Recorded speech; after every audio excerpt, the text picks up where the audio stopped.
Hello guys, welcome to my YouTube channel. So ನಾವು ಇವತ್ತು anaemia ಬಗ್ಗೆ ತಿಳ್ಕೊಳ್ಳೋಣ. ಸೊ ಇವತ್ತಿನ ವಿಡಿಯೋದಲ್ಲಿ overview of anaemia and iron deficiency anaemia ಬಗ್ಗೆ ತಿಳ್ಕೊಳ್ಳೋಣ. ಸೊ ಫಸ್ಟ್ ಸ್ಟಾರ್ಟ್ ಮಾಡೋಣ ಡೆಫಿನೇಷನ್ ಇಂದ. ಸೊ WHO ಏನ್ ಡಿಫೈನ್ ಮಾಡುತ್ತೆ ಅನಿಮಿಯಾ ಅಂದ್ರೆ ಏನು ಅಂತ. So as per the WHO, that is world health organisation, it defines as anemia as a decrease in the hemoglobin concentration that is below a specific cutoff point, which varied by age, sex, and physiological status to account for population differences and specific conditions like pregnancy ಅಂತ. So ಇದರ ಅರ್ಥ ಏನಂತಂದ್ರೆ, ನಾವು age and sex or gender or physical status ಏನೈತಲ್ಲ ಇದ್ರ ಆಧಾರದ ಮೇಲೆ ಅಲ್ದೇನೆ, so if there is decrease ಅಂದ್ರೆ ಹಿಮೋಗ್ಲೋಬಿನ್ ಕಾನ್ಸಂಟ್ರೇಷನ್ ಕಮ್ಮಿ ಆಯ್ತು ಅಂತಂದ್ರೆ ಆ ಕಂಡೀಷನ್ ನಾವು ಅನಿಮಿಯಾ ಅಂತೀವಿ, excluding pregnancy. Okay, pregnant women ಅಲ್ಲಿ ನಾವು ಈ ಲೆವೆಲ್ ಏನೈತಲ್ಲ, ಐಮ್ ಸಾರಿ, ಇಲ್ಲಿ ಒಂದು 12 ಆಗಿದೆ. ಸೊ ಪ್ರೆಗ್ನೆಂಟ್ ವಿಮೆನ್ ಅಲ್ಲಿ ಏನು ಈ ನಾರ್ಮಲ್ ಕಾನ್ಸಂಟ್ರೇಷನ್ ಐತಲ್ಲ, ಸೊ ಇದು ಕನ್ಸಿಡರ್ ಆಗಲ್ಲ. ಯಾಕಂದ್ರೆ ಪ್ರೆಗ್ನೆನ್ಸಿಯಲ್ಲಿ ಡಿಮ್ಯಾಂಡ್ ಜಾಸ್ತಿ ಆಗಿರುತ್ತೆ. So haemoglobin by the baby, okay, ಆ ಬ್ಲಡ್ ಸರ್ಕ್ಯುಲೇಷನ್, ಬ್ಲಡ್ ಸಿಂಥಸಿಸ್ ಏನ್ ಜಾಸ್ತಿ ಆಗ್ತಿರುತ್ತಲ್ಲ, ಸೊ ಅದಕ್ಕೆ ಈ ನಾರ್ಮಲ್ ವ್ಯಾಲ್ಯೂಸ್ ನ ನಾವು ಅಲ್ಲಿ ಕನ್ಸಿಡರ್ ಮಾಡಲ್ಲ. So excluding pregnant women, in non pregnant women haemoglobin lesser than 12 grams per DL ಇತ್ತು ಅಂತಂದ್ರೆ, so that is called as an anaemia. And in men ಅಲ್ಲಿ haemoglobin level 13 grams per DL ಗಿಂತ ಕಮ್ಮಿ ಇತ್ತು ಅಂತಂದ್ರೆ, so it is called as an anaemia in men. So ಇದ್ರ classification ಏನೇನು, so ಯಾವ ತರ ಕ್ಲಾಸಿಫೈ ಆಗಿರುತ್ತೆ ಅಂತಂದ್ರೆ, based on cause and second one morphology. Morphology ಅಂದ್ರೆ ಅದ್ರ ಅಪಿಯರೆನ್ಸ್ ಮೇಲೆ ಕ್ಲಾಸಿಫಿಕೇಶನ್, ಆಮೇಲೆ ಅದಕ್ಕೆ ಏನ್ ರೀಸನ್, ಅನಿಮಿಯಾ ಆಗಕ್ಕೆ ಕಾರಣ ಏನು, so what is the cause for anaemia, ಇದ್ರ ಆಧಾರದ ಮೇಲೆ ಎರಡು ರೀತಿಯಲ್ಲಿ ಕ್ಲಾಸಿಫೈ ಆಗಿರುತ್ತೆ. ಸೊ ಫಸ್ಟ್ ಒಂದು ಬಂದ್ಬಿಟ್ಟು ಕಾಸ್ ಇಂದ ನೋಡಿದ್ರೆ ಐರನ್ ಡೆಫಿಷಿಯನ್ಸಿ ಅನಿಮಿಯಾ, ನಮ್ಮ ಬಾಡಿಯಲ್ಲಿ ಐರನ್ ಏನಾದ್ರು ಕಮ್ಮಿ ಆದ್ರೆ, ಸೊ ಐರನ್ ಡೆಫಿಷಿಯನ್ಸಿ ಅನಿಮಿಯಾ ಅಂತೀವಿ. ಮೆಗಲೋಬ್ಲಾಸ್ಟಿಕ್ ಅನಿಮಿಯಾ, ಇದಕ್ಕೆ ಕಾರಣ folic acid deficiency and vitamin B twelve deficiency. ಈ ಎರಡು ಡೆಫಿಷಿಯನ್ಸಿ ಇದ್ದಾಗ ನಾವು ಮೆಗಲೋಬ್ಲಾಸ್ಟಿಕ್ ಅನಿಮಿಯಾ ಅಂತೀವಿ. ಸೊ ಇನ್ ಡೀಟೇಲ್ ಮುಂದಿನ ವಿಡಿಯೋಗಳಲ್ಲಿ ನೋಡೋಣ. ಆಮೇಲೆ ಥರ್ಡ್ ಒನ್ ಬಂದ್ಬಿಟ್ಟು haemolytic anaemia, aplastic anaemia, sickle cell anaemia, thalassaemia, anaemia of chronic disease. Chronic disease ಅಂತಂದ್ರೆ ಲಾಂಗ್ ಟರ್ಮ್ ಯಾವ್ಯಾವ ಡಿಸೀಸಸ್ ಇರ್ತೋ ಅದರಿಂದ ಏನ್ ಆಸ್ ಎ ಕಾಂಪ್ಲಿಕೇಶನ್ ಆಗಿ ಅನಿಮಿಯಾ ಆಗುತ್ತೆ. So that is one type of anaemia. ಆಮೇಲೆ ಲಾಸ್ಟ್ ಒನ್ ಬಂದ್ಬಿಟ್ಟು pernicious anaemia with respect to the cause. Next classification ಬಂದ್ಬಿಟ್ಟು morphology, based on the appearance ಯಾವ ತರ ಕ್ಲಾಸಿಫೈ ಆಗಿರುತ್ತೆ ಅಂದ್ರೆ, microcytic anaemia, normocytic anaemia and macrocytic anaemia. So one by one ನೋಡ್ತಾ ಹೋಗೋಣ. So first microcytic anaemia ಹೋಗಕ್ ಮುಂಚೆ, ಸೊ ಈ ಸಿಂಪ್ಟಮ್ಸ್ ಏನಿದೆ, ಈ ಮೂರು ಸಿಂಪ್ಟಮ್ಸ್ ಏನಿದೆ, ಕ್ಲಾಸಿಕಲ್ ಸಿಂಪ್ಟಮ್ಸ್ ಆಫ್ ಅನಿಮಿಯಾ ಅಂದ್ರೆ, ಕ್ಲಾಸಿಕಲ್ ಅಂತಂದ್ರೆ ಯಾವುದೇ ತರದ್ದು ಅನಿಮಿಯಾ ಆಗಿರಬಹುದು, whether it is microcytic, ನಾರ್ಮೋಸೈಟಿಕ್ R ಮ್ಯಾಕ್ರೋಸೈಟಿಕ್. ಯಾವುದೇ ಟೈಪ್ ಆಫ್ ಅನಿಮಿಯಾ ಇದ್ದಾಗ ಅದರಲ್ಲಿ ಕಾಣಿಸ್ಕೊಳ್ಳೋ ಸಿಂಪ್ಟಮ್ಸ್ ಅಂತಂದ್ರೆ, ಒಂದು ಫಟೀಗ್, ಆಮೇಲೆ ಡಿಸಪ್ನಿಯಾ ಅಂಡ್ ಪ್ಯಾಲರ್. ಸೊ ಫಟೀಗ್ ಅಂದ್ರೆ ಏನು, ವೀಕ್ನೆಸ್ ಅಂದ್ರೆ ಏನು, ಸೊ ಹೋಲ್ ಡೇ ಯಾವಾಗ ಬೆಳಗ್ಗೆಯಿಂದ ಸಾಯಂಕಾಲದವರೆಗೂ there is no energy to do any work. You can see here in the gift. So this baby shows like he'll always feeling sleepy, okay, tiredness. So this is called as an fatigueness. Second one ಬಿಟ್ಬಿಟ್ಟು ಡಿಸಪ್ನಿಯಾ ಅಂದ್ರೆ breathing difficulty ಆಗೋದು, ಉಸಿರಾಟ ತಗೊಳಕ್ಕೆ ಅಂದ್ರೆ ಉಸಿರಾಟದಲ್ಲಿ ತೊಂದರೆ ಆಗೋದು. So ಆ condition ನ ಡಿಸಪ್ನಿಯಾ ಅಂತೀವಿ. So shortness of breath or difficulty in breath. So pallor ಅಂತಂದ್ರೆ ಈ ಏನ್ ಪೇಲ್ ಪಿಂಕ್ನೆಸ್ ಕಾಣಿಸ್ತಿತ್ತಲ್ಲ ಈ ಪಿಕ್ಚರ್ ಅಲ್ಲಿ, so this is called as an paleness. Okay, so ಇದು ನಾರ್ಮಲ್, ಇದು ಅನಿಮಿಕ್ ಹ್ಯಾಂಡ್. ಸೊ ಇದರಲ್ಲಿ ನೋಡಿ, ಇದು ಸ್ವಲ್ಪ ರೆಡ್ ಆಗಿದೆ ಅಂಡ್ ಲೈಕ್ ಬ್ಲಡ್ ತರ ಕಾಣಿಸ್ತಿದೆ. ಇಲ್ಲಿ ಏನಂತಂದ್ರೆ, ಸೊ ಬ್ಲಡ್ ಡಿಕ್ರೀಸ್ ಆದಂಗೆ ಕಾಣಿಸುತ್ತೆ, pale whitish pink colour. So that is called as an paleness. Okay, so ಇದು brief about anaemia. So next will go to iron deficiency anaemia, first type of anaemia, ಅದರಲ್ಲಿ microcytic anaemia. So definition, as you can see, it is a type of anemia which is characterized by reduced size of the RBC. Okay, and due to iron deficiency. ಏನ್ ಹೇಳುತ್ತೆ? What is microcytic anemia? Reduction in the size of the RBC. You can see in the diagram here. This is normal RBC, and this is microcytic RBC, and this is macrocytic RBC. So ಇದು ಈ normal R B C compare ಮಾಡಿದಾಗ ಈ microcytic ಅನಿಮಿಯಾದೇನಿದೆ size reduction ಆಗಿದೆ, size ಕಮ್ಮಿ ಆಗಿದೆ. ಇಲ್ಲಿ ನೋಡಿ ಕ್ವಾಂಟಿಟಿಯಲ್ಲಿ ನೋಡ್ಬೇಕಾದ್ರೆ 80 to 100 ಫೆಮ್ಟೋಲೀಟರ್ಸ್ ಇದು normal size of the R B C. Whereas in microcytic anaemia it has decreased, ಅಂದ್ರೆ ಅದ್ರ ಸೈಜ್ ಏನಾಗಿದೆ, ಕಮ್ಮಿ ಆಗಿದೆ, 80 ಫೆಮ್ಟೋಲೀಟರ್ಸ್ ಆಗಿದೆ. ಸೊ ಅದು it is a type. So it is called as an microcytic anaemia. Macrocytic ಅಂತಂದ್ರೆ size ನಲ್ಲಿ ಇನ್ಕ್ರೀಸ್ ಆಗೋದು, ಸೈಜ್ ಜಾಸ್ತಿ ಆಗೋದು, ದೊಡ್ಡದಾಗೋದು. ಓಕೆ, ಉಬ್ಕೊಂಡ್ಬಿಡುತ್ತೆ ಇದು.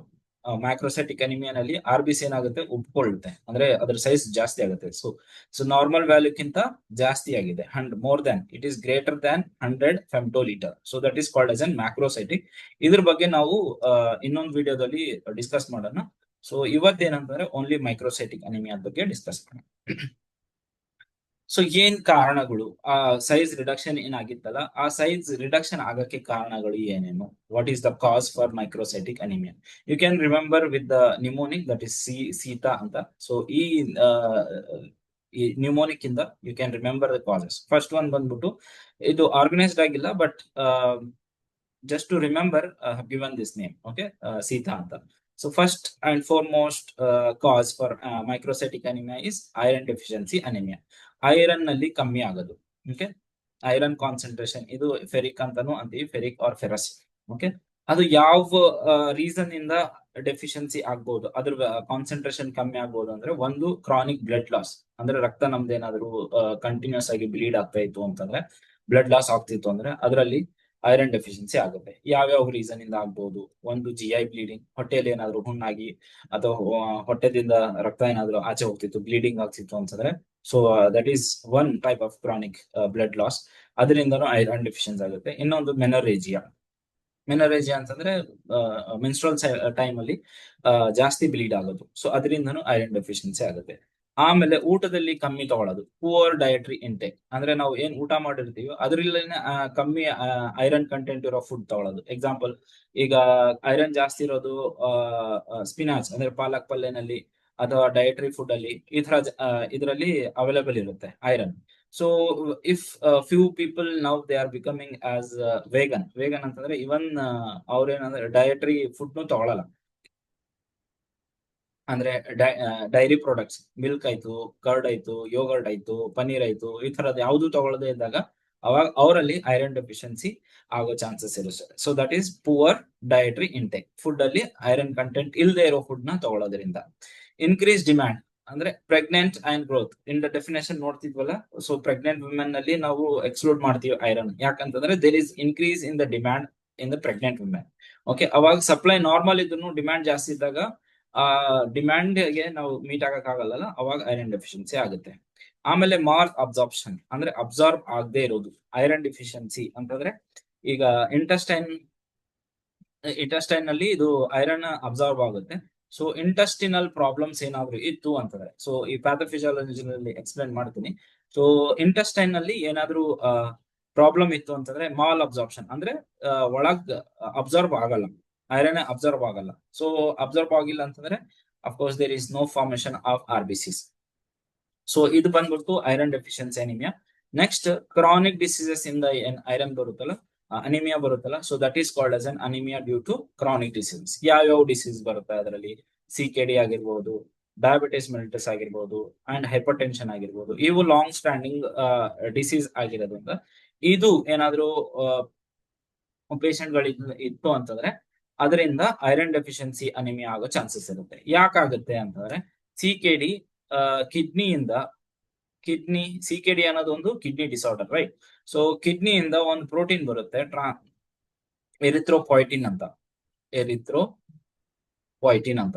ಸೊ ಈ ಪ್ರೋಟೀನ್ ಏನ್ ಮಾಡುತ್ತೆ ಅಂತಂದ್ರೆ, ಈ RBC ಸಿಂಥೆಸಿಸ್ ಆಗಕ್ಕೆ ಈ ಪ್ರೋಟೀನ್ ನೇ ಕಾರಣ. ಓಕೆ, RBC ಸಿಂಥೆಸಿಸ್ ಆಗಕ್ಕೆ ಎರಿಥ್ರೋಪಾಯ್ಟಿನ್ ಏನ್ ಮಾಡುತ್ತೆ, RBC ಸಿಂಥೆಸಿಸ್ ಆಗಿ ಸ್ಟಿಮ್ಯುಲೇಷನ್ ಕೊಡುತ್ತೆ.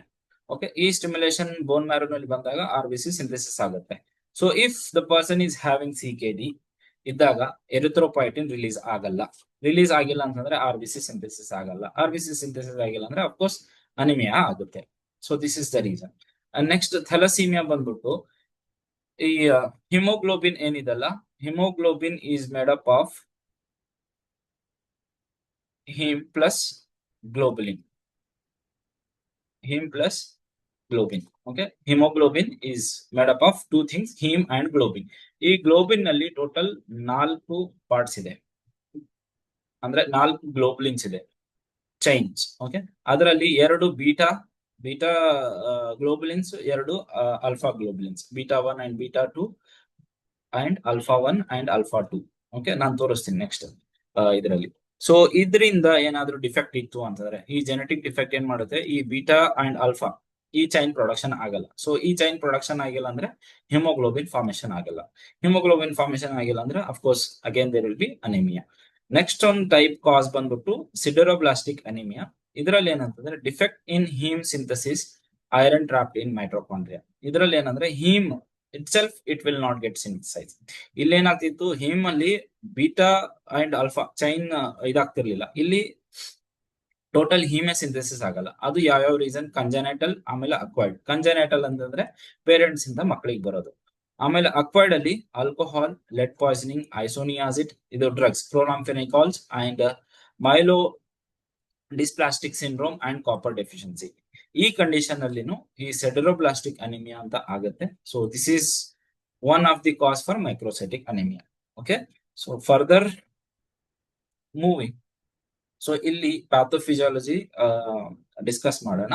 ಸೊ ಪ್ಯಾಥೋಫಿಸಿಯಾಲಜಿಯಲ್ಲಿ you can see here, first ಒಂದು ಐರನ್ ಅಬ್ಸಾರ್ಪ್ಷನ್ ಹೆಂಗಾಗುತ್ತೆ ಅಂತ ನೋಡೋಣ.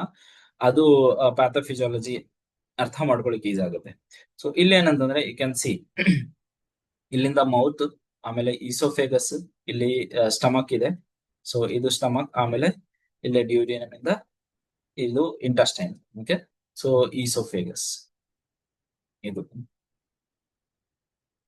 Oesophagus, stomach, and so on. ಈ ಅನಾಟಮಿ ಬೇಸಿಕ್ ನಿಮ್ಗೆ ಗೊತ್ತಿರಬಹುದು. ಸೊ ಇಲ್ಲಿ ಏನಂದ್ರೆ ನಾವೇನ್ ಡಯಟ್ರಿ ಸಪ್ಲಿಮೆಂಟ್ ತಗೊಂಡಿರ್ತೀವಿ ಅಥವಾ ಫುಡ್ ಅಲ್ಲಿ ಏನ್ ಐರನ್ ಕಂಟೆಂಟ್ ಇರುತ್ತಲ್ಲ, ಸೊ ಅದು ಇನ್ಆಕ್ಟಿವ್ ಫಾರ್ಮ್ ಇರುತ್ತೆ. ಓಕೆ, ಸೊ ಇನ್ಆಕ್ಟಿವ್ ಫಾರ್ಮ್ ಇದ್ದಾಗ so it will come through oesophagus to stomach. Okay, ಇಲ್ಲಿ ಲೆಟ್ ಸಪೋಸ್ ಇಲ್ಲಿ ಬಂದಿದೆ ಈ ಐರನ್ ಏನಿದೆ ಇಲ್ಲಿಗೆ ಬಂದಿದೆ. ಇವಾಗ ಏನಾಗುತ್ತೆ, ಈ ಇನ್ಆಕ್ಟಿವ್ ಫಾರ್ಮ್ ಇರೋ ಐರನ್ ಆಕ್ಟಿವ್ ಫಾರ್ಮ್ ಆಗಿ ಕನ್ವರ್ಟ್ ಆಗ್ಬೇಕು. ಓಕೆ, ಫೆರಿಕ್ ಟು ಫೆರಸ್ ಆಗ್ಬೇಕು. ಫೆರಿಕ್ ಟು ಫೆರಸ್ ಆಗ್ಬೇಕಂತಂದ್ರೆ ಯಾರು ಕನ್ವರ್ಟ್ ಮಾಡ್ಬೇಕು, ಯಾರಾದ್ರೂ ಒಬ್ಬರು ಕನ್ವರ್ಟ್ ಮಾಡ್ಬೇಕಲ್ಲ. ಸೊ ಅದನ್ನ ಯಾರು ಕನ್ವರ್ಟ್ ಮಾಡ್ತಾರೆ ಅಂತಂದ್ರೆ HCl. ನಮ್ಮ ಹೊಟ್ಟೆಯಲ್ಲಿ ಏನು ಸ್ಟಮಕ್ ಅಲ್ಲಿ ಏನ್ HCl ಪ್ರೊಡ್ಯೂಸ್ ಆಗುತ್ತಲ್ಲ, ಈ HCl which will convert inactive form of iron to active form of iron, that is ferric to ferrous. Ferric to ferrous ಬಂದ್ಮೇಲೆ ಇಂಟೆಸ್ಟೈನ್ ಅಲ್ಲಿ, ಸೊ ಇಲ್ಲಿ ಈ ಪೋರ್ಷನ್ ನಾನು ಇಲ್ಲಿ ಡ್ರಾ ಮಾಡಿದ್ದೀನಿ. ಓಕೆ, ಇದು inner side of the intestine, that is lumen. ಇಲ್ಲಿ ಒಂದ್ ಸೆಲ್ ಇರುತ್ತೆ, ಇಲ್ಲೊಂದ್ ಸೆಲ್ ಇರುತ್ತೆ, ರೈಟ್. ಸೊ ಈ ಪಾರ್ಟ್ ಅಂಡ್ ಈ ಪಾರ್ಟ್ ಹೇಳ್ತಾ ಇದ್ದೀನಿ. ಓಕೆ, ಇದು ಇಲ್ಲಿದು, ಇದು ಈ ಕಡೆ. ಸೊ ಇಲ್ಲಿ ಈ ಸೆಲ್ಸ್ ಅಲ್ಲಿ, ಈ ಇಂಟೆಸ್ಟಿನಲ್ ಸೆಲ್ಸ್ ಐತಲ್ಲ, ಅಲ್ಲಿ 2 ಪ್ರೋಟೀನ್ಸ್ ಇದೆ, 2 receptor or 2 protein or 2 enzyme ಅಂತ ಹೇಳ್ಬೋದು. ಓಕೆ, DMT1 ಅಂತ ಇರುತ್ತೆ ಇದು, DMT1. ಸೊ ಅದ್ರ full form divalent metal protein transferrin or transprotein ಅಂತ ಹೇಳ್ಬೋದು. ಸೊ ಇದು ಏನಂತಂದ್ರೆ, ಇದ್ರ ಕೆಲಸ ಏನಂತಂದ್ರೆ, ಈ ಏನ್ ರಿಲೀಸ್ ಆಗಿರುತ್ತಲ್ಲ ಐರನ್, ಇಲ್ಲಿ ಕನ್ವರ್ಟ್ ಆಗಿರೋ ಐರನ್ ಇಲ್ಲಿ ಏನ್ ಸರ್ಕ್ಯುಲೇಷನ್ ಅಲ್ಲಿ ಬಂದಿದೆ ಅಲ್ಲ, ಈ ಲೂಮೆನ್ ಅಲ್ಲಿ ಸರ್ಕ್ಯುಲೇಷನ್ ಅಲ್ಲ, ಈ ಲೂಮೆನ್ ಅಲ್ಲಿ ಏನ್ ಬರುತ್ತೆ, GI ಲೂಮೆನ್ ಅಲ್ಲಿ, ಅಲ್ಲಿಂದ ಇದನ್ನ ಟ್ರಾನ್ಸ್ಫರ್ ಮಾಡೋದು ಒಳಗಡೆ ಸೆಲ್ ಒಳಗೆ ತಗೊಳ್ಳೋದು DMT, ಡೈವ್ಯಾಲೆಂಟ್ ಮೆಟಲ್ ಟ್ರಾನ್ಸ್ಫೆರಿನ್ ಅಂತ ಪ್ರೋಟೀನ್. ಸೊ ಇದು ಒಳಗೆ ತಗೊಂಡಾದ್ಮೇಲೆ Fe2+. ಓಕೆ, Fe2+ ಆದ್ಮೇಲೆ ಮತ್ತೆ ಇದು ಆಚೆ ಬರ್ಬೇಕು, ಎಲ್ಲಿ ಸರ್ಕ್ಯುಲೇಷನ್ ಅಲ್ಲಿ ಹೋಗ್ಬೇಕು. ಓಕೆ, ಸರ್ಕ್ಯುಲೇಷನ್ ಅಲ್ಲಿ ಹೋಗ್ಬೇಕಂದ್ರೆ ಇಲ್ಲೊಂದು ಅಗೇನ್ ಒಂದು ಪ್ರೋಟೀನ್ ಇದೆ. So that is called as an transferrin. ಇದೇನ್ ಮಾಡುತ್ತೆ, ಟ್ರಾನ್ಸ್ಫೆರಿನ್ ಐರನ್ ಜೊತೆ ಬೈಂಡ್ ಆಗುತ್ತೆ. ಇಲ್ಲಿ ಐರನ್ ಜೊತೆ ಬೈಂಡ್ ಆಗುತ್ತೆ, ಇದು transferrin. So each transferrin can bind with 2 molecules of iron. ಒಂದು ಐರನ್ ಇಲ್ಲೊಂದು ಐರನ್. ಈ 2 ಮಾಲಿಕ್ಯೂಲ್ಸ್ ಆಫ್ ಐರನ್ ಏನ್ ಮಾಡುತ್ತೆ, ಈ ಬ್ಲಡ್ ಅಲ್ಲಿ ಸರ್ಕ್ಯುಲೇಟ್ ಆಗ್ತಿರುತ್ತೆ. ಸರ್ಕ್ಯುಲೇಟ್ ಆಗಿ ಎಲ್ಲಿ ಟಾರ್ಗೆಟ್ ಅಂದ್ರೆ ಟಾರ್ಗೆಟ್ ಆರ್ಗನ್ಸ್ ಗೆ ಹೋಗುತ್ತೆ. ಟಾರ್ಗೆಟ್ ಆರ್ಗನ್ಸ್ ಅಂದ್ರೆ if R B C synthesis ಆಗ್ಬೇಕಂತಂದ್ರೆ ಸ್ಟೆಮ್ ಸೆಲ್ ಹೋಗುತ್ತೆ. ಎಲ್ಲಿ, ಬೋನ್ ಮ್ಯಾರೋ ನಲ್ಲಿ ಸ್ಟೆಮ್ ಸೆಲ್ಸ್ ಹೋಗುತ್ತೆ. ಅಲ್ಲಿ ಸ್ಟೆಮ್ ಸೆಲ್ಸ್ ಅಲ್ಲಿ ಸೊ ಈ ಆರ್ ಬಿ ಸಿ ಪ್ರೊಡಕ್ಷನ್ ಆಗಕ್ಕೆ ಈ ಐರನ್ ಹೋಗಿ ಬೈಂಡ್ ಆಗುತ್ತೆ. ನಾನು ಅದು ತೋರಿಸ್ತೀನಿ structure so in further to this video. ಆಮೇಲೆ ಇನ್ನೊಂದು ಈ ಪ್ರೋಟೀನ್ ಒಂದಿದೆ ಹೆಪ್ಸಿಡಿನ್ ಅಂತ. ಹೆಪ್ಸಿಡಿನ್ ಏನ್ ಮಾಡುತ್ತೆ ಅಂತಂದ್ರೆ ಇದು ಲಿವರ್ ಇಂದ ಪ್ರೊಡ್ಯೂಸ್ ಆಗಿರುತ್ತೆ. ಈ ಹೆಪ್ಸಿಡಿನ್ ಫಂಕ್ಷನ್ ಏನಂತಂದ್ರೆ ಈಗ ಓವರ್ ಏನಾದ್ರೂ ಐರನ್ ಕನ್ವರ್ಟ್ ಆಗಿ ಸರ್ಕ್ಯುಲೇಷನ್ ಅಲ್ಲಿ ಬರ್ತಾ ಇತ್ತು ಅಂತಂದ್ರೆ ಅದನ್ನ ಕಂಟ್ರೋಲ್ ಮಾಡುತ್ತೆ. It regulates the iron concentration in the blood. Okay, ಜಾಸ್ತಿ ಬಂದ್ರು ಟಾಕ್ಸಿಕ್ ಆಗುತ್ತೆ, ಟಾಕ್ಸಿಕ್ ಕಂಡೀಷನ್ಸ್ ಆಗೋದ್ರಿಂದ. ಸೊ ಈ ಹೆಪ್ಸಿಡಿನ್ ಏನ್ ಮಾಡುತ್ತೆ, ಒಂದು ಇಲ್ಲಿ ಕನ್ವರ್ಷನ್ ಅದನ್ನ ಬ್ಲಾಕ್ ಮಾಡುತ್ತೆ, ಇಲ್ಲಾಂದ್ರೆ ಎಕ್ಸೆಸ್ ಏನ್ ಐರನ್ ಐತೆ ಅದನ್ನ ಲಿವರ್ ನಲ್ಲಿ ಸ್ಟೋರ್ ಮಾಡ್ಕೊಳ್ಳುತ್ತೆ. ಓಕೆ, ಇದರ ಫಂಕ್ಷನ್ ಏನು, ಹೆಪ್ಸಿಡಿನ್ ಫಂಕ್ಷನ್ ಅಂತಂದ್ರೆ it will inhibit the transformation ಅಲ್ಲ conversion of Fe2 to Fe3+ and prevent the movement of this iron molecule in the circulation ಅಂತ. ಓಕೆ, ಅಲ್ಲಿಂದ ಟಿಶ್ಯೂ ಇಂದ ಸರ್ಕ್ಯುಲೇಷನ್, ಬ್ಲಡ್ ಸರ್ಕ್ಯುಲೇಷನ್ ಅಲ್ಲಿ ಬರೋದನ್ನ prevent ಮಾಡುತ್ತೆ ಒಂದು. ಆಮೇಲೆ ಆಲ್ರೆಡಿ ಏನ್ ಕಾನ್ಸಂಟ್ರೇಷನ್ ಇರುತ್ತೆ ಅದನ್ನ ಲಿವರ್ ಅಲ್ಲಿ ಸ್ಟೋರ್ ಮಾಡ್ಕೊಳ್ಳುತ್ತೆ. ಸೊ ಈ ಫಂಕ್ಷನ್. ಸೊ ಇಲ್ಲಿ ಏನಾಯ್ತು, ಈಗ ಇಲ್ಲಿಂದ ಇಲ್ಲಿವರೆಗೂ ನೋಡಿದ್ವಿ ಡಯಟ್ರಿ. ಒಂದ್ ಕಾಸ್ ಏನಂದ್ರೆ ಡಯಟ್ರಿ ಸಪ್ಲಿಮೆಂಟ್ ಕಮ್ಮಿ ಆಯ್ತು ಅಂತಂದ್ರೆ ಐರನ್ ಡೆಫಿಷಿಯನ್ಸಿ ಆಗುತ್ತೆ, ಒಂದ್ ಕಾರಣ. So as we had discussed, ಈ GI ಪ್ರಾಬ್ಲಮ್ ಅಂದ್ರೆ ಸ್ಟಮಕ್ ನಲ್ಲಿ ಇಲ್ಲಾಂತಂದ್ರೆ ಇಂಟೆಸ್ಟೈನ್ ನಲ್ಲಿ ಏನಾದ್ರು ಪ್ರಾಬ್ಲಮ್ ಇತ್ತು ಅಂತಂದ್ರೆ ಡಿಕ್ರೀಸ್ ಐರನ್ ಅಬ್ಸಾರ್ಪ್ಷನ್ ಆಗಲ್ಲ. ಓಕೆ, ಇಲ್ಲಿ ಟಿಶ್ಯೂ ಡಿಸ್ಟ್ರಕ್ಷನ್ ಏನಾದ್ರು ಇತ್ತು ಅಂತಂದ್ರೆ. ಓಕೆ, ಅಗೇನ್ ಇನ್ನೊಂದು ಕಂಡೀಷನ್, ಹೆಪ್ಸಿಡಿನ್ ಏನಾದ್ರು ಲೆವೆಲ್ ಜಾಸ್ತಿ ಇತ್ತು ಅಂತಂದ್ರೆ ಇಲ್ಲಿ ಐರನ್ ಕಂಟೆಂಟ್ ಬ್ಲಡ್ ಅಲ್ಲಿ ಇರಲ್ಲ. ಓಕೆ, ಒಂದು ಕನ್ವರ್ಷನ್ ಕಮ್ಮಿ ಆಗುತ್ತೆ, ಇನ್ನೊಂದು ಏನೈತೆ ಅದು ಜಾಸ್ತಿ ಲಿವರ್ ಅಲ್ಲಿನೇ ಉಳ್ಕೊಂಡ್ಬಿಡುತ್ತೆ. So these are the causes for iron deficiency anaemia. Okay, ಇನ್ನ ಕ್ಲಿಯರ್ ಕಟ್ ಆಗಿ ಎಕ್ಸ್ಪ್ಲೇನ್ ಮಾಡ್ಬೇಕಂತಂದ್ರೆ, ಸಿ ಹಿಯರ್ ಒಂದು ಫುಡ್ ಐರನ್, ನಾವೇನ್ ಐರನ್ ತಗೊಂಡಿರ್ತೀವಿ in the form of food, so that will get convert. Okay, Fe3 to Fe2 convert ಆಗಿ ಅದೇನಾಗುತ್ತೆ, so DMT1 okay, ಡೈವ್ಯಾಲೆಂಟ್ ಮೆಟಾಲೋ ಟ್ರಾನ್ಸ್ಫರಿನ್. ಈ protein ಏನ್ ಮಾಡುತ್ತೆ ಅಂತಾರೆ, ಇದನ್ನ ಒಳಗಡೆ ತಗೊಳುತ್ತೆ, ಇನ್ಫ್ಲೆಕ್ಸ್ ಆಫ್ ಐರನ್. ಓಕೆ, ಇಲ್ಲಿಂದ ಆಮೇಲೆ ಅಗೇನ್ ಫೆರೋಪ್ರೋಟೀನ್ ಅಂತ ಇತ್ತಲ್ಲ, ferroprotein will transfer iron in this is blood circulation. ಇದು ಬ್ಲಡ್ ಸರ್ಕ್ಯುಲೇಷನ್ ಅಲ್ಲಿ ಇದು ಟಿಶ್ಯೂಸ್, ಆಮೇಲೆ ಇದು ಬಂದ್ಬಿಟ್ಟು lumen. Okay, GI lumen. So once ಈಗ ಏನಂತಂದ್ರೆ ಈಗ ಐರನ್ ಇಲ್ಲಿ ಬಂತು ಸರ್ಕ್ಯುಲೇಷನ್ ಅಲ್ಲಿ, so again it will get converted into Fe3+ with the help of hephaestin. Okay, hephaestin ಏನ್ ಮಾಡುತ್ತೆ ಅಂತಂದ್ರೆ Fe2 ನ Fe3 ಗೆ ಕನ್ವರ್ಟ್ ಮಾಡುತ್ತೆ. ಈ Fe3 ಏನಂತಾರೆ, ನಾವು it is ready to bind. So ಇಲ್ಲಿ ಇನ್ನೊಂದಿತ್ತಲ್ಲ ಟ್ರಾನ್ಸ್ಫೆರಿನ್ ಅಂತ, transferrin. So iron molecule Fe3+ and ಇನ್ನೊಂದು Fe3+. Okay, 2 molecules of iron will bind with the transferrin and it will be circulated all over the body. ಇಲ್ಲೊಂದು protein ಹೇಳಿದ್ನಲ್ಲ hepcidin, it will inhibit ferroprotein which will stop the entry of this molecule from tissue to circulation. ಇಲ್ಲಿಂದ ಇಲ್ಲಿ ಬರೋದನ್ನ ಇದು prevent ಮಾಡುತ್ತೆ. Okay, by inhibiting the ferroprotein by hepcidin. Hepcidin ಏನ್ ಮಾಡುತ್ತೆ, ಫೆರೋಪ್ರೋಟೀನ್ ನ ಇನ್ಹಿಬಿಟ್ ಮಾಡುತ್ತೆ. ಈ ಫೆರೋಪ್ರೋಟೀನ್ ಏನಕ್ಕೆ ರೆಸ್ಪಾನ್ಸಿಬಲ್ ಆಗಿತ್ತು ಅಂದ್ರೆ ಒಳಗಿರೋ ಐರನ್ ನ ಬ್ಲಡ್ ಸರ್ಕ್ಯುಲೇಷನ್ ಅಲ್ಲಿ ತರಬೇಕಾಗಿತ್ತು. ಸೊ ಇವಾಗ ಹೆಪ್ಸಿಡಿನ್ ಇಂದ ಇದು ಇನ್ಹಿಬಿಟ್ ಆಗ್ತೈತೆ. So no iron will come in the circulation. ಅವಾಗ ಬರ್ಲಿಲ್ಲ ಅಂತ. ಇದು ಏನಂತಂದ್ರೆ ಐರನ್ ಕಂಟೆಂಟ್ ಜಾಸ್ತಿ ಆಗಿತ್ತು, ಏನಾದ್ರು ಟಾಕ್ಸಿಕ್ ಕಂಡೀಷನ್ ಆಯ್ತು ಅಂತಾರೆ, ಅವಾಗ ಈ ಹೆಪ್ಸಿಡಿನ್ ಏನ್ ರೆಗ್ಯುಲೇಟ್ ಮಾಡುತ್ತೆ, ಜಾಸ್ತಿ ಕಮ್ಮಿ ಆಗ್ದಂಗೆ ಒಂದ್ ಲೆವೆಲ್ ಅಲ್ಲಿ ಎಷ್ಟು ಬೇಕು ಅಷ್ಟನ್ನ ಟ್ರಾನ್ಸ್ಪೋರ್ಟ್ ಮಾಡ್ತಿರುತ್ತೆ. So once it has come, okay, circulation ಅಲ್ಲಿ ಬಂದ್ಮೇಲೆ ನೆಕ್ಸ್ಟ್ ಏನಾಗುತ್ತೆ ನೋಡಿ. ಸೊ ಇಲ್ಲಿ ಈ RBCs ಏನೈತಲ್ಲ, ಎಲ್ಲಿಂದ ಬೋನ್ ಮ್ಯಾರೋದಿಂದ, ಈಗ ಎಕ್ಸಾಂಪಲ್ ಇದು ಬೋನ್ ಅನ್ಕೊಳ್ಳಿ, ಈ ಬೋನ್ ನಲ್ಲಿ ಇಲ್ಲಿ ಬೋನ್ ಮ್ಯಾರೋ ಇರುತ್ತೆ, ಈ ಬೋನ್ ಮ್ಯಾರೋ ನಲ್ಲಿ RBC ಪ್ರೊಡಕ್ಷನ್ ಆಗುತ್ತೆ. ಓಕೆ, ಸೊ ಇಲ್ಲಿ RBC ಆಗಿದೆ, ಪ್ರೊಡಕ್ಷನ್ ಆಗಿ, let suppose consider RBC has been produced and it has come in the circulation. ಈ ಸರ್ಕ್ಯುಲೇಷನ್ ಅಲ್ಲಿ ಬಂದಿದೆ, ಈ RBCs ಇದೆ. ಈ ಒಂದ್ RBC ತಗೊಂಡಾಗ ನೋಡಿ ಹೆಂಗಿರುತ್ತೆ, ಈ ಹಿಮೋಗ್ಲೋಬಿನ್ ಯಾವ ತರ ಇರುತ್ತೆ ಅಂತಂದ್ರೆ 4 ಮಾಲಿಕ್ಯೂಲ್ಸ್ ತರ ಕಾಣಿಸುತ್ತೆ ಈ ತರ. Okay, so this is haemoglobin in the RBC. ಇಲ್ಲೇನು ಇರುತ್ತೆ, ಮಧ್ಯದಲ್ಲಿ ಎಲ್ಲಾನು ಇರುತ್ತೆ. ಸೊ ಒಂದು ಹಿಮೋಗ್ಲೋಬಿನ್ ಈ ಒನ್ ಮಾಲಿಕ್ಯೂಲ್ ತಗೊಂಡಾಗ ಸೊ ಯಾವ ತರ ಕಾಣಿಸುತ್ತೆ. ಓಕೆ, ಸೊ ಹಿಯರ್ ಈ ಕಾಸ್ ಅಲ್ಲಿ ನೋಡಿದ್ವಲ್ಲ, ಒಂದ್ ನಿಮಿಷ ಇಲ್ಲಿ ತೋರಿಸ್ಬಿಡ್ತೀನಿ. Okay, beta alpha. Okay, 4 parts ಇರ್ತಾವ ಅಂತ ಹೇಳಿದ್ನಲ್ಲ, 4 sections or 4 components of haemoglobin. ಅದು ಬಂದ್ಬಿಟ್ಟು ಇದು ಈ ಹಿಮೋಲಿಕ್ಯೂಲ್ಸ್. ಓಕೆ, ಸೊ ಇದು ಅಲ್ಫಾ ಚೈನ್. ಲೆಟ್ ಸಪೋಸ್ ಇದು ಅಲ್ಫಾ 1 ಚೈನ್, ಅಲ್ಫಾ 2 ಗ್ಲೋಬುಲಿನ್, ಇದು ಬೀಟಾ 1, ಇದು ಬೀಟಾ 2 ಗ್ಲೋಬುಲಿನ್. ಓಕೆ, 4 ಇರುತ್ತೆ, 4 ಒಂದು alpha, alpha 2, beta 1 and beta 2. ಈ ಒಂದೊಂದ್ರಲ್ಲಿ ಒಂದೊಂದು ಗ್ಲೋಬುಲಿನ್ ಅಲ್ಲಿ you can see inside here there are molecules. Okay, ಈ ಮಾಲಿಕ್ಯೂಲ್ಸ್ ನ ನೀವು ಕಾನ್ಸಂಟ್ರೇಟ್ ಮಾಡಿ, there are 3 things in it. ಒಂದು ಈ ಹಿಮೋಗ್ಲೋಬಿನ್, ಈ ಬ್ಲೂ ಕಲರ್ ಏನ್ ಕಾಣಿಸ್ತೈತಲ್ಲ ಕೆಳಗಡೆದು, ಅದು ಹಿಮ್ ಗ್ರೂಪ್. ಅದ್ರ ಮೇಲೆ ಏನ್ ರೆಡ್ ಕಲರ್ ಕಾಣಿಸುತ್ತಲ್ಲ ಅದು ಐರನ್. ಓಕೆ, ರೆಡ್ ಕಲರ್ ಇರೋದು ಐರನ್. ಆಮೇಲೆ ಈ ಸ್ಕೈ ಬ್ಲೂ ಕಲರ್ ಐತಲ್ಲ, so that is oxygen molecule. That is how these 3 things are bounded. ಒಂದು ಹಿಮ್ ಗ್ರೂಪ್, ಆಮೇಲೆ ಐರನ್, ಆಮೇಲೆ ಆಕ್ಸಿಜನ್. ಸೊ ಐರನ್ ಫಂಕ್ಷನ್ ಏನಂತಂದ್ರೆ ಇಲ್ಲಿ, ಸೊ ಲೆಟ್ ಸಪೋಸ್ ಇದು ಒಂದು ಐರನ್ ಮಾಲಿಕ್ಯೂಲ್ ಐತೆ ಅಂತಂದ್ರೆ ಇದೇನ್ ಮಾಡುತ್ತೆ, ಇಲ್ಲಿ ಆಕ್ಸಿಜನ್, ಆಮೇಲೆ ಇಲ್ಲಿನ ಹಿಮ್ ಗ್ರೂಪ್, ಇದು ಹಿಮ್, ಆಮೇಲೆ ಇಲ್ಲಿ ಆಕ್ಸಿಜನ್. ಓಕೆ, ಇದನ್ನೆರಡನ್ನ ಬೈಂಡ್ ಮಾಡ್ಕೊಳ್ಳಿಕ್ಕೆ ಈ ಐರನ್ ಬೇಕಾಗುತ್ತೆ. Okay, Fe. ಈ ಐರನ್ ಇಲ್ಲ ಅಂತಂದ್ರೆ there is no binding of oxygen and there is no binding of haem group.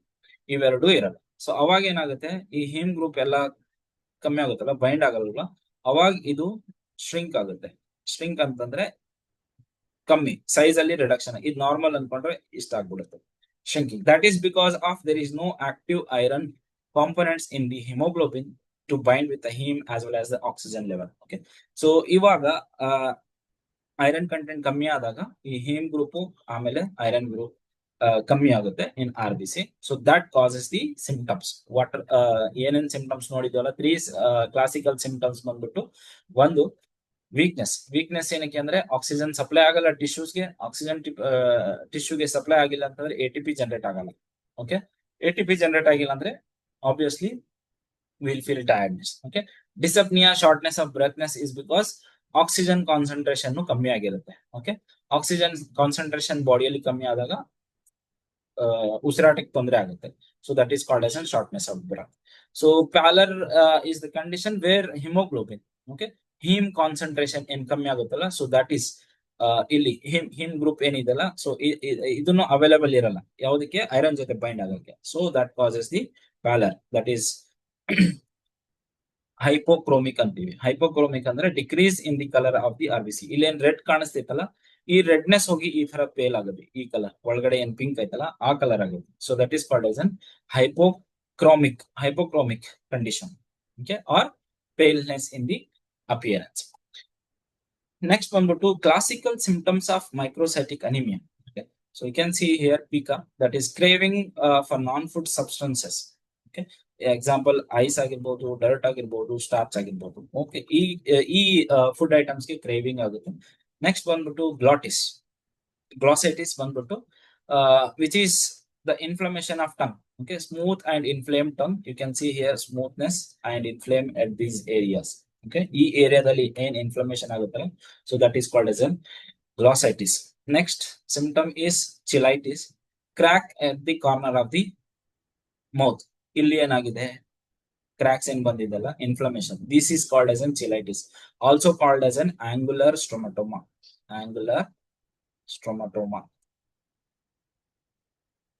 ಇದಕ್ಕೆ ಆಂಗುಲರ್ ಸ್ಟ್ರೊಮಟೋಮಾ ಅಂತಾನು ಕರಿತೀವಿ, ಚಿಲೈಟಿಸ್ ಆರ್ ಎಲ್ಸ್ ಆಂಗುಲರ್ ಸ್ಟ್ರೊಮಟೋಮಾ.